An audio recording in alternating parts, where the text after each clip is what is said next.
Radhe Radhe everyone. आप देख रहे हैं सीरियल सियापा, जहां पर हम देते हैं आपको आप ही के फेवरेट शोज़ की पूरी स्टोरी अपडेट। आज रात के एपिसोड की शुरुआत होगी श्री कृष्ण और महादेव के साथ, जो कि कैलाश में बाल गणेश का सर पुनः लौटाने के बाद में कहते हुए नजर आएंगे कि इनके ऊपर गज का मस्तिष्क लगा है, जो कि बुद्धि का प्रतीक है। इसीलिए आज से इन्हें गजानन के नाम से भी जाना जाएगा और गणेश जी बहुत ज़्यादा खुश हो जाएंगे और यहाँ पर कहानी समाप्त कर दी जाएगी। और राधा ये सुनकर बहुत ही ज़्यादा उदास हो जाएंगी और बहुत ही ज़्यादा रोने लगेंगी और कहेंगे कि वाकई में माँ और बेटे के जो प्रेम होता है उसे समझ पाना सबके बस की बात नहीं, और ये एक ऐसा प्रेम है जो कभी अटूट होता है तो कभी अपार। और मुझे भी बाल गणेश की इतनी ज़्यादा याद आ रही है कि बस उनकी एक झलक देखने का और उन्हें मोदक खिलाने का बहुत मन कर रहा है।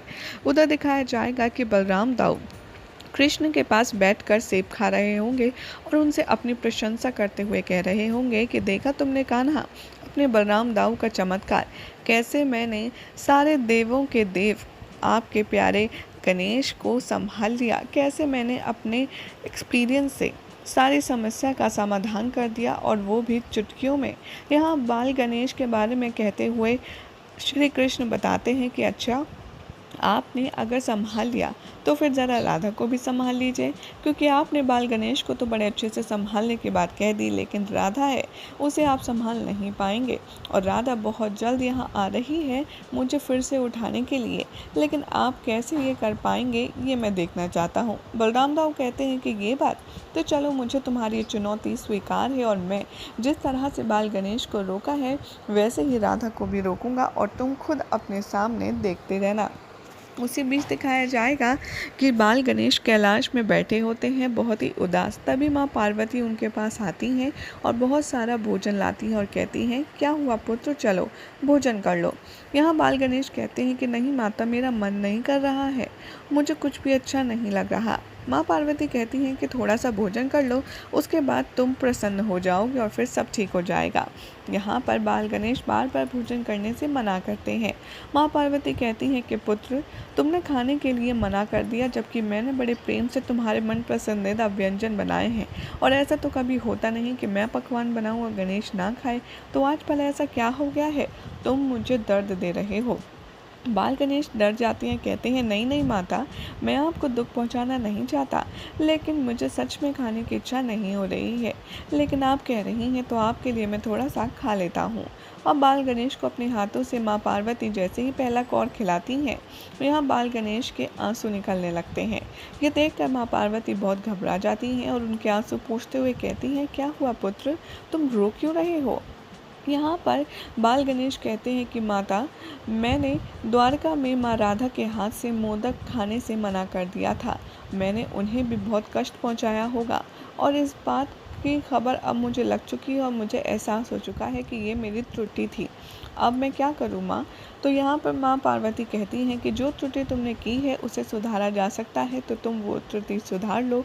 वैसे भी देवी राधा बहुत ही प्रेम का प्रतीक है और वो हर सदैव अपना प्रेम सब में बांटती रहती हैं। बाल गणेश कहते हैं कि माता, अगर मैं उनको आपके जैसा प्यार, आपके जैसा सम्मान दूंगा तो आपको कोई आपत्ति तो नहीं होगी। पार्वती यहाँ गणेश को समझाती हैं और कहती हैं कि नहीं, बिल्कुल भी नहीं।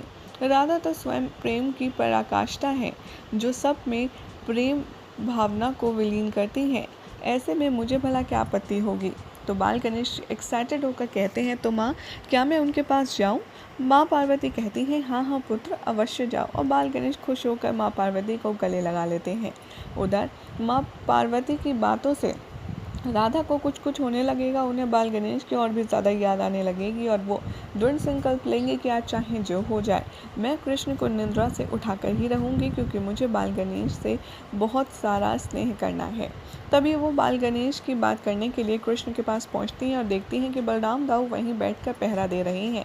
तभी वो एक शख्स को बुलाती हैं और बलराम दाऊ के पास संदेश भिजवाती हैं कि आपको कुंवर साम ने किसी महत्वपूर्ण कार्य से अभी बुलाया है। बलराम दाऊ ये सुनकर बहुत क्रोधित हो जाते हैं और कहते हैं, उस साम की इतनी हिम्मत, ज़रूर ये कोई नया षड्यंत्र रच रहा होगा, और इसकी इतनी हिम्मत कि ये खुद नहीं आ सकता, मुझे बुला रहा है। रुको साम, तुम्हें मैं आकर अभी बताता हूँ। यहाँ जैसे ही बलराम दाऊ जाते हैं शाम के पास, राधा पीछे से आ जाती हैं और कृष्ण से कहती हैं, देखो कृष्ण, मैं तुमसे कह रही हूँ अपने नेत्र खोलो और उठ जाओ। मुझे बाल गणेश से मिलने का बहुत मन है। मेरे अंदर मातृत्व की जो प्रेम की शक्ति है वो अपनी पराकाष्ठा पर पहुंच गई है। मुझे बाल गणेश के दर्शन करने ही करने हैं।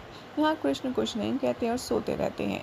कृष्ण को यहाँ राधा धमकी देती है कि देखो, मैं तुम्हें आखिरी बार कह रही हूँ, अगर तुम नहीं उठे तो फिर मुझे अपना ब्रह्मास्त्र का इस्तेमाल करना होगा तुम्हें जगाने के लिए। और राधा अपनी कमर से मोर पंख निकालती हैं, जिसे देखकर श्री कृष्ण काफ़ी ज़्यादा घबराने लगते हैं। उधर बलराम दाऊ पहुँच जाएंगे शाम के पास और शाम अपने हथियार में धार दे रहा होगा। बलराम दाऊ उसके पास पहुंचकर उससे क्रोध में कहते हैं, शाम, तुम्हारी हिम्मत कैसे हुई मुझे यहाँ बुलाने की?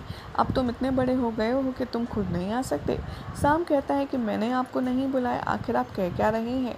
यहाँ पर बलराम दाऊ शाम के ऊपर बहुत ज़्यादा गुस्सा करते हैं, उससे भला बुरा कहते हैं, जिसके बदले में शाम अपनी सफाई देता है। और उसके पश्चात समझ आ जाता है बलराम दाऊ को कि यकीनन ये राधा का काम है, वो मेरे साथ छल कर रही है ताकि मैं यहाँ रहूँ और वो कान्हा को उठा पाए।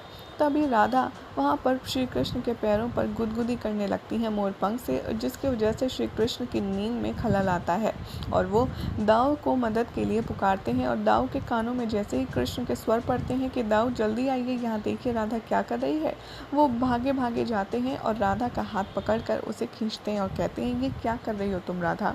तभी राधा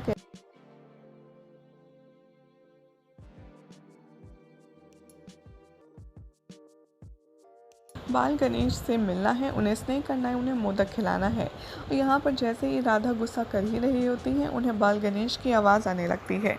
वो खुशी से एकदम फूली नहीं समाती और इधर उधर वन में घूमकर गणेश को ढूंढने लगती हैं, लेकिन गणेश उनके साथ आँख मिचौली खेलते हैं। लेकिन एट लास्ट गणेश को राधा ढूंढ लेती हैं और पकड़कर खूब सारा स्नेह करती हैं और फिर वो उन्हें अपने हाथों से मोदक भी खिलाती हैं। जिसके बाद बाल गणेश को खुशी के आंसू आता देख राधा इमोशनल होती हैं और अपने पल्लू से उनके आंसू पोंछती हैं।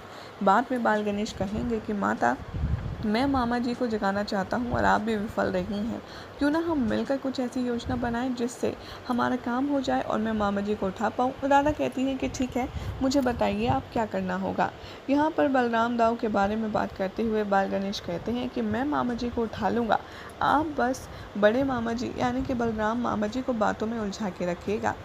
जैसे ही बाल गणेश ये कहते हैं, राधा अपने काम पर लग जाती हैं और वो मोर पंख लेकर बलराम दाऊ के सामने फिर से पहुंच जाती हैं। दाऊ कहते हैं कि राधा, देखो तुम फिर आ गई। मैं कह रहा हूँ ना, कान्हा को ऐसे उठाना उचित नहीं है और देखो मुझे अभी किसी महत्वपूर्ण कार्य से जाना पड़ सकता है। मुझे ऐसा एहसास हो रहा है कि कुछ बड़ा अनर्थ होने वाला है।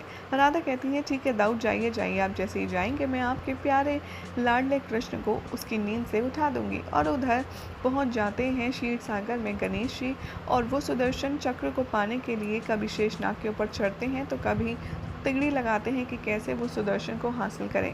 बलराम दाऊ जा नहीं पाते, इसीलिए वो शेषनाग को इतना हिलाते हैं कि श्री गणेश उन पर टिक नहीं पाते और नीचे ज़मीन पर गिर जाते हैं। ये देखते हुए यहाँ पर राधा बाल गणेश की बहुत तारीफ़ करती हैं और वहीं से बाल गणेश को आइडिया आता है कि मैं तो कुछ भी कर सकता हूँ और वो अपना आकार विशाल कर लेते हैं और विशाल होने के बाद वो शेषनाग के फन से सुदर्शन चक्र को चुरा लेते हैं और उसे निगल जाते हैं। नहीं हो जाएगा आज रात के एपिसोड का एंड, जिसके बाद कल क्या होगा बताएंगे नेक्स्ट रिपोर्ट में। लेकिन ऐसे ही मज़ेदार अपडेट्स के लिए चैनल को सब्सक्राइब करें, वीडियो को लाइक शेयर ज़रूर करें।